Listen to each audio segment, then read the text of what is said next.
आज संसद में केंद्रीय वित्त मंत्री निर्मला सीतारमण ने देश के आम बजट को पेश कर दिया, जिसको लेकर तमाम चर्चाएं हो रही हैं, बहसबाजियां हो रही हैं और विभिन्न मुद्दों को लेकर पक्ष और विपक्ष अपनी अपनी बातें कह रहे हैं। और इसी बजट सत्र से ठीक पहले जेपीसी ने वक्फ संशोधन अधिनियम को लेकर अपनी रिपोर्ट भी लोकसभा के स्पीकर ओम बिरला को सौंप दी थी। और जब से यह रिपोर्ट सौंपी गई है तब से विपक्ष में खलबली मची हुई है। तो वहीं दूसरी ओर उत्तर प्रदेश में सीएम योगी आदित्यनाथ ने बहुत पहले से ही वक्फ बोर्ड की संपत्तियों का ब्यौरा जुटाने का और पूरे प्रदेश में वक्फ की एक एक इंच की जमीन की जानकारी सामने लाने का अधिकारियों को आदेश दे दिया था और प्रशासनिक अधिकारियों ने इस पर तेजी से काम भी किया है। और इसी क्रम में पहले कौशांबी, फिर कानपुर, सहारनपुर और अब हमीरपुर की रिपोर्ट सामने आई है, जिसमें खुलासा हुआ है कि हमीरपुर जिले में जिन 651 जमीनों पर वक्फ बोर्ड अपना दावा कर कहीं मस्जिद, कहीं मजार, कहीं कब्रिस्तान बनाकर उस पर कब्जा किए हुए है, उसमें से 485 संपत्तियां ऐसी हैं जो असल में वक्फ बोर्ड की नहीं हैं बल्कि सरकार की संपत्तियां हैं। आखिर क्या है पूरा मामला, चलिए आपको बताते हैं विस्तार से हमारे खास प्रोग्राम थर्ड आई के आज के इस अंक में। नमस्कार, वंदे मातरम, कैपिटल टीवी उत्तर प्रदेश देख रहे हैं आप और मैं हूं आपके साथ अखिलेश पांडे।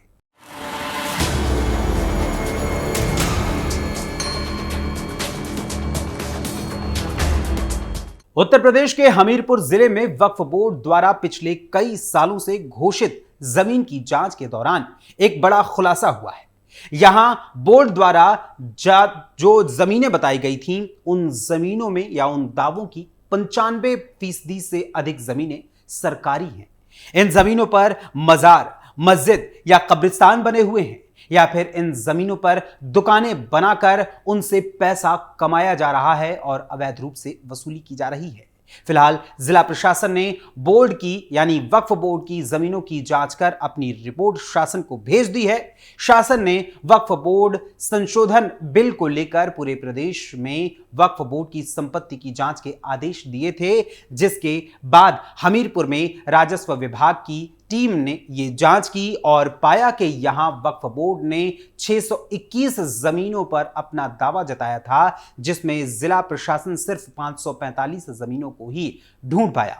जांच में यह बात भी सामने आई कि वक्फ बोर्ड द्वारा जिन जमीनों पर दावा किया गया, उन जमीनों में 485 संपत्तियां ऐसी हैं जो कि सरकारी हैं, जिन्हें सरकारी अभिलेखों में वक्फ बोर्ड के नाम पर दर्ज नहीं किया गया था। इस पूरी जांच की रिपोर्ट शासन को भेज दी गई है, जिसके बाद शासन में होने वाली ज्वाइंट पार्लियामेंट्री जो कमेटी है यानी जेपीसी कमेटी है, उसमें इसे रखकर संपत्ति का निस्तारण किया जाएगा।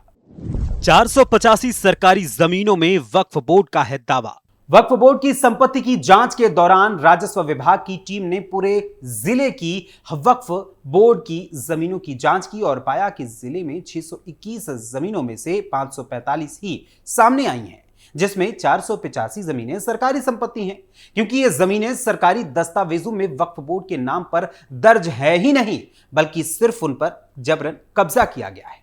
जबकि 55 जमीनें निजी भूमि निकली और सिर्फ 4 जमीनें ही वक्फ बोर्ड के नाम सरकारी अभिलेखों में दर्ज हैं। बाकी जमीनों में वक्फ बोर्ड द्वारा जबरन ही कब्जा बताया और जताया जा रहा है। कई जमीनों का इस्तेमाल बोर्ड द्वारा रुपए कमाने के लिए भी किया जा रहा है।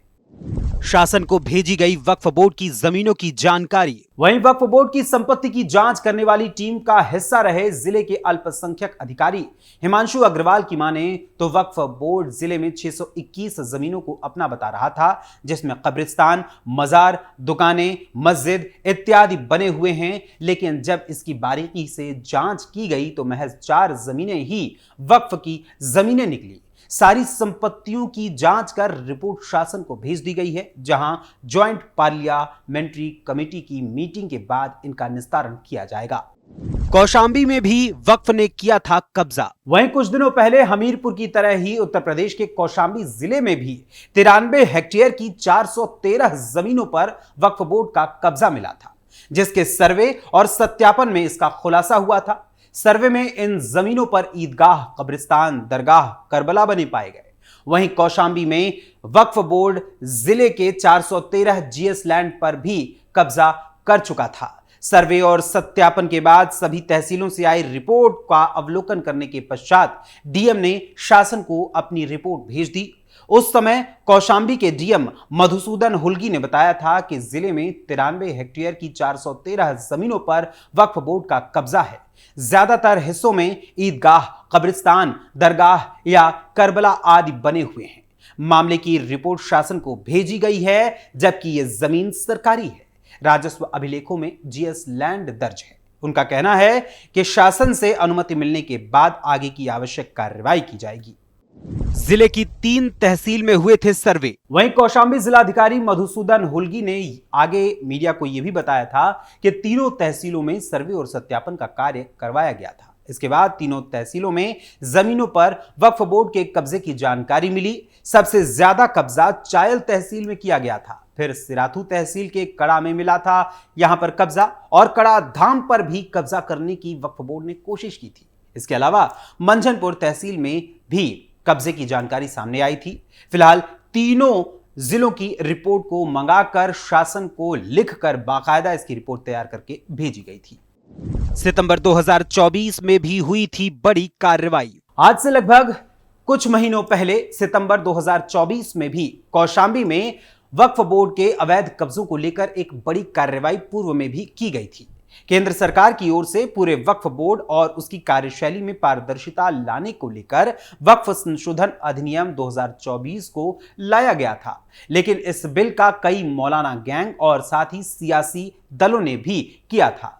लेकिन इसी दौरान सितंबर 2024 में ही कौशांबी के कड़ाधाम इलाके में वक्फ बोर्ड की 96 बीघा बेशकीमती भूमि को सरकारी खाते में दर्ज किया गया था। एडीएम न्यायिक की कार्रवाई का पूरा विवरण केंद्र सरकार को पूर्व में भेजा भी गया था। शासकीय अधिवक्ता शिवमूर्ति द्विवेदी ने प्रस्ताव बनाकर 4 बिंदुओं पर सुझाव केंद्र सरकार को भेजा था, तो सरकार ने इसे स्वीकार कर लिया था। डीएम मधुसूदन हुल्गी ने उस समय मीडिया को जानकारी देते हुए बताया था कि वक्फ बोर्ड से जुड़ी संपत्ति का मामला कई सालों से डीडीसी न्यायालय में विचाराधीन था। परीक्षण के बाद डीडीसी न्यायालय ने आदेश दिया था कि वक्फ बोर्ड की 96 बीघा जमीन ग्राम समाज की थी, जिसके बाद वक्फ बोर्ड की 96 बीघा जमीन को सरकारी खाते में दर्ज कराकर उसे कब्जा मुक्त कराया गया था। यह वाकई में उस समय एक बहुत ही काबिले तारीफ कदम था प्रशासन का। वहीं सिराथू तहसील के कड़ाधाम में 96 बीघा जमीन का प्रकरण साल 1946 से कोर्ट में चल रहा था, लेकिन इसका निस्तारण नहीं हो पाया था। खबरों के मुताबिक यह मामला तत्कालीन एडीएम न्यायिक डॉक्टर विश्राम की कोर्ट में चला था। कौशांबी के बाद कानपुर में हुआ था सर्वे में बड़ा खुलासा। वहीं कौशांबी के साथ साथ सीएम योगी आदित्यनाथ के आदेश पर सूबे के कानपुर जिले में भी 3 महीने तक चलने वाले वक्फ संपत्तियों के सर्वे को पूरा कर लिया गया है और उसमें जिले भर की वक्फ संपत्तियों का ब्यौरा निकाला गया था।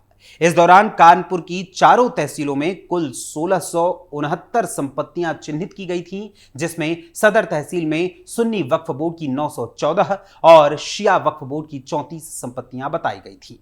इसके अलावा इस सर्वे के अनुसार वक्फ बोर्ड की घाटमपुर तहसील में 189, बिल्हौर तहसील में 388, नरवल में 144 संपत्तियां वर्तमान में हैं और इन सभी संपत्तियों में करीब 550 संपत्तियां ऐसी हैं जो कि सरकारी हैं। इन पर मस्जिद और कब्रिस्तान बने हैं। राजस्व विभाग के पास इन संपत्तियों का ब्यौरा नहीं है। जिला प्रशासन ने सभी संपत्तियों का सर्वे कर रिपोर्ट शासन को भेज दी। अब ज्वाइंट पार्लियामेंट्री कमेटी रिपोर्ट का अध्ययन कर आगे की कार्रवाई करेगी। वहीं लगभग एक हफ्ते पहले मुख्यमंत्री योगी आदित्यनाथ ने इस आदेश से या इस सर्वे से पूर्व वक्फ संपत्तियों पर कब्जा करने वालों से जमीन वापस लेने की बात पूर्व में कही थी, जब यह दावा किया गया था कि जो महाकुंभ का आयोजन हुआ है उस महाकुंभ के आयोजन की 54 बीघा जमीन वक्फ बोर्ड की है। इसके बाद शासन के निर्देश पर प्रशासन ने वक्फ संपत्तियों का सर्वे और उसका आंकड़ा निकालना शुरू कर दिया था। हालांकि वर्ष 2021 में भी शासन के आदेश पर संपत्तियों का सर्वे कराया गया था। विरोध के चलते मामला उस समय शांत हो गया था। अब प्रशासन ने जिन 550 सरकारी संपत्तियों को चिन्हित किया है, जिनका क्षेत्रफल लगभग 89 हेक्टेयर है। सदर तहसील में सबसे ज्यादा सुन्नी वक्फ बोर्ड की संपत्तियां हैं और दूसरे नंबर पर शिया वक्फ बोर्ड की संपत्तियां हैं कानपुर में। वहीं परेड के आसपास के क्षेत्रों में कई संपत्तियां वक्फ बोर्ड की हैं। इसमें ईदगाह, मस्जिद, कब्रिस्तान, मुस्लिम यतीम खाना समेत कई संपत्तियां शामिल हैं। जिन क्षेत्रों में वक्फ बोर्ड की संपत्तियां हैं, उन जमीनों की कीमत सबसे ज्यादा है। सरकारी जमीन पर कब्जा कर बनाई गई मस्जिदों में बच्चे दीनी तालीम लेते हैं और साथ ही यहां जुम्मे की नमाज भी अदा की जाती है। वहीं अधिकारियों का कहना है कि इस संपत्ति पर भले ही वक्फ बोर्ड का कब्जा हो, लेकिन रिकॉर्ड में यह सरकारी जमीन पर कब्जा करके बनाई गई संपत्तियां हैं, यानी वक्फ बोर्ड ने यहां पर अवैध तरीके से कब्जा कर रखा है। फिलहाल जिला प्रशासन ने इस मामले से जुड़ी रिपोर्ट राज्य सरकार को भेज दी है और अब ज्वाइंट पार्लियामेंट्री कमेटी ही इस पर फैसला लेगी कि इस मसले पर आगे क्या करना है। हालांकि अनुमान यह भी है कि सरकार अपनी जमीनों को अतिक्रमण मुक्त करवाने की कार्रवाई कर सकती है, यानी कि बुलडोजर एक्शन की बड़ी तैयारी है। अब ऐसे में जैसे जैसे पूरे प्रदेश भर से विभिन्न जिलों में वक्फ बोर्ड की ओर से सरकारी संपत्तियों पर किए गए कब्जे का ब्यौरा सामने आ रहा है, जो साफ तौर पर कांग्रेस सरकार के कार्यकाल में मिली शक्तियों से निरंकुश बने वक्फ बोर्ड की मनमानी का जीता जागता प्रमाण बनकर सबके सामने प्रस्तुत हो रहा है, तो ऐसे में फिलहाल शासन प्रशासन की ओर से इस पूरे मामले पर आगे क्या कार्रवाई की जाएगी और क्या एक्शन लिया जाएगा, यह तो वक्त ही बताएगा। लेकिन इस पूरे मामले पर आप सभी कैपिटल टीवी के दर्शकों के अनुसार सरकारी संपत्ति पर कब्जा कर कहीं मस्जिद, कहीं मजार, कहीं दरगाह तो कहीं कब्रिस्तान बनाने वाले वक्फ बोर्ड पर क्या एक्शन सरकार को लेना चाहिए, इस बारे में अपने कमेंट्स के माध्यम से अपने विचार हमें जरूर बताइएगा। फिलहाल अभी के लिए थर्ड आई के आज के इस अंक में बस इतना ही। थर्ड आई के अगले अंक में फिर मुलाकात होगी किसी और खबर, किसी और मुद्दे, किसी और विषय के साथ। तब तक के लिए मुझे अनुमति दीजिए। धन्यवाद। जय हिंद, जय भारत।